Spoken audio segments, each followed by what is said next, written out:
The Bible Study Podcast, episode 647. Today, the Bible Study Podcast continues a study of the book of Genesis with Genesis 3.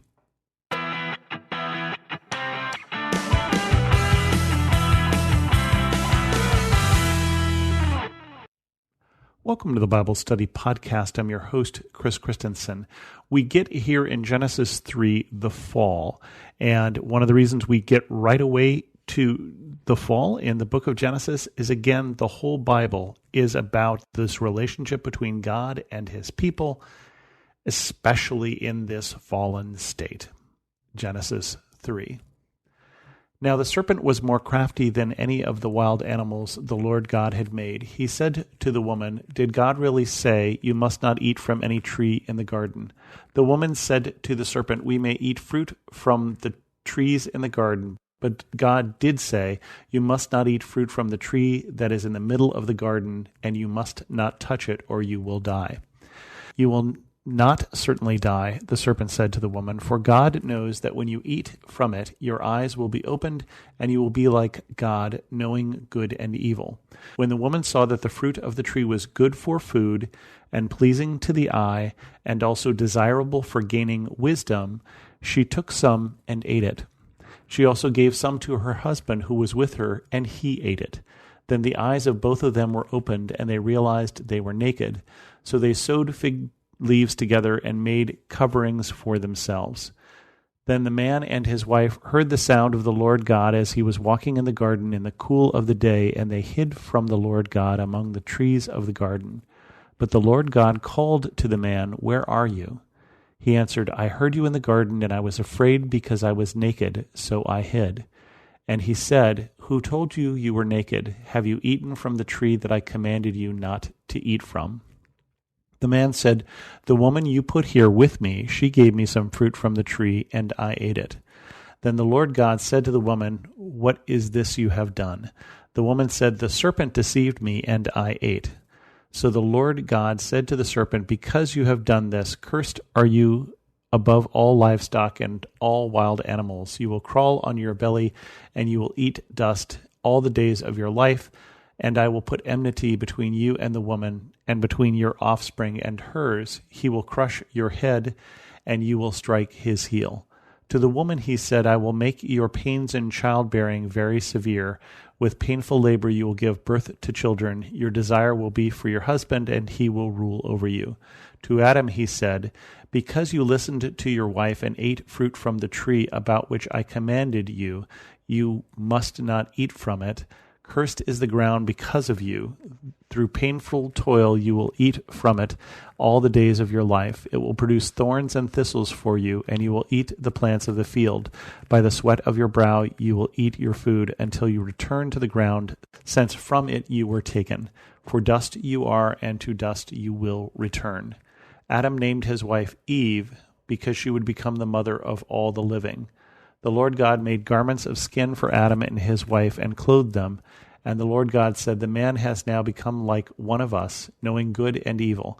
He must not be allowed to reach out his hand and take also from the tree of life and eat and live forever." So the Lord God banished him from the Garden of Eden to work the ground from which he had been taken. After he drove the man out, he placed on the east side of the Garden of Eden cherubim and a flaming sword flashing back and forth to guard the way to the tree of life. And so we get this familiar story here, and this story of fall, the story of temptation, and the story of giving in to temptation. And so I don't want to be too concerned here that we've got talking serpents. We believe that we're dealing with Satan in some form here, that he is tempting Adam and Eve. And you're going to find a real echo of this story if you read the Gospels and you read the temptation of Jesus. Again, 3 temptations and similar sorts of temptations, again with Jesus being tempted by the devil. And Eve is tempted with half-truths. And that is a common thing that the devil will do. The devil will put a little truth in and mix it in with other things that are truthy, but not really true. And so God says, "Don't eat this or you will die." And the serpent says, "You won't die," which is untrue. For God knows that when you eat it, your eyes will be opened and you will be like God, knowing good and evil, which is true. But that really wasn't what we were talking about, was it? What we were talking about is, should you eat it? No, you eat it and you will die. And so that is the deal, is basically that don't eat the fruit, eat anything else, but not this. And how much something gains attraction when we're told we can't do it or we can't have it. And so she falls for this half-truth, and she looks at it, and now the temptation turns into sin. Because she looks at it and she says, will it be good for food, pleasing to the eye, and desirable for gaining wisdom? It'll make me like God. And we sometimes equate this with the lust of the eye looks good, the lust of the flesh, it'll taste good, and the joyful pride of life, it will make me like God. And so she falls for these ancient tricks, but it's the first time that someone falls for them, and she gets it, and she takes it, and she gives it to Adam. We don't actually hear anything about what Adam says at that point, right? She gives it to Adam, and he ate it. That's all it says right there. He doesn't protest. It doesn't say anything else other than she gives it to him, and he eats it. Does he say we shouldn't be eating that? Does he know? Doesn't go into a lot of details there, but they eat it, and they realize they're naked. And so now they try to do the thing you cannot do. They try and hide from God. And it's a foolish thing to do if you think about it. And yet how often, I wonder, do we think that God doesn't see what we do? And how often is that foolishness repeated in their offspring? And then the other thing that is really familiar is the blame game. And we get to play it for the first time. How did you know you were naked? Did you eat the fruit? And Adam doesn't exactly blame Eve so much as God. He says, the woman you gave me, everything was fine, but then you gave me a woman. So God, if you look at it from that point of view, really, it's your fault.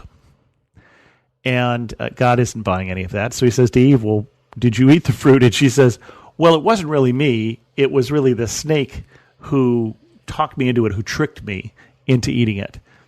She knew what the rules were. She repeated the rules to the serpent.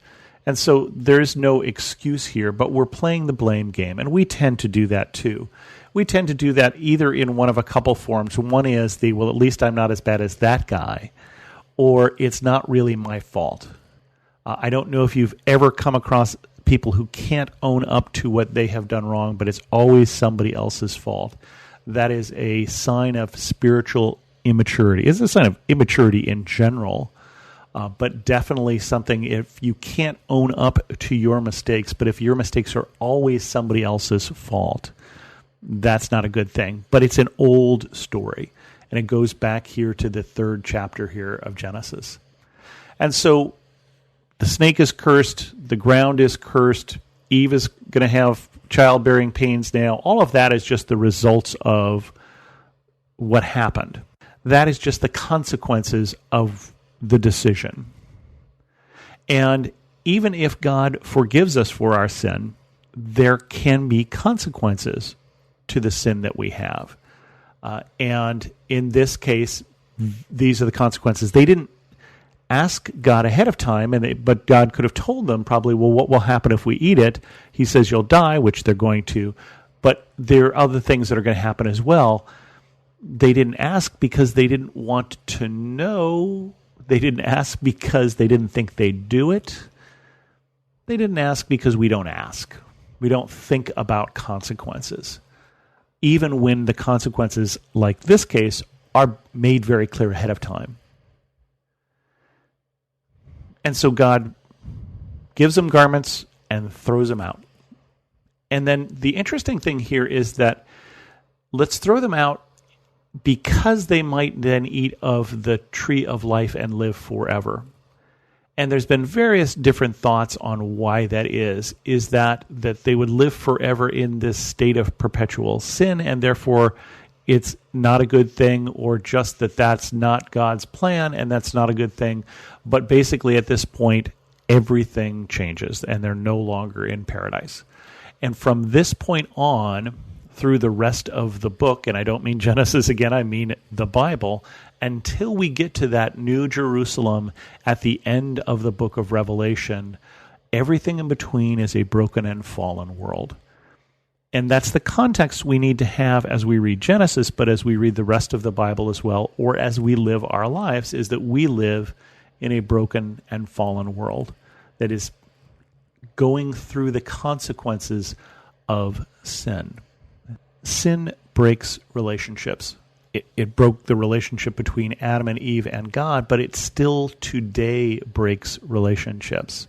And that's one of the worst characteristics of sin, is that it tends to break relationships because of anger, because of guilt, because of all of those sorts of things, because the act itself is often an act that is breaking relationships between us and God or us and others. And again, this book, not just Genesis, but the whole Bible, is all about the relationship of God and his people, especially from this chapter onward. I'd like to tell you that it all got better the next chapter, but again, we got a whole book left of bad decisions, and the next worst decision is going to happen next chapter. So come back for that. With that, we're going to wrap up this episode of the Bible Study Podcast. If you have a question, send an email to host@thebiblestudypodcast.com, or better yet, leave a comment on this episode at thebiblestudypodcast.com. And thanks so much for listening.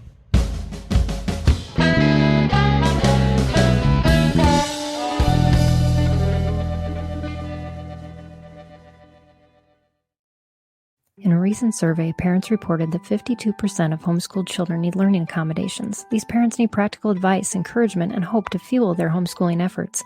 The Empowering Homeschool Conversations podcast is where parents gain wisdom on how to teach unique learners successfully at home, like Laura, who recently told us, "I needed this episode. I don't need a fancy curriculum or need to be a special ed teacher to teach my son. You have given me hope." To listen now, go to Life Audio or search Empowering Homeschool Conversations on your favorite podcast app.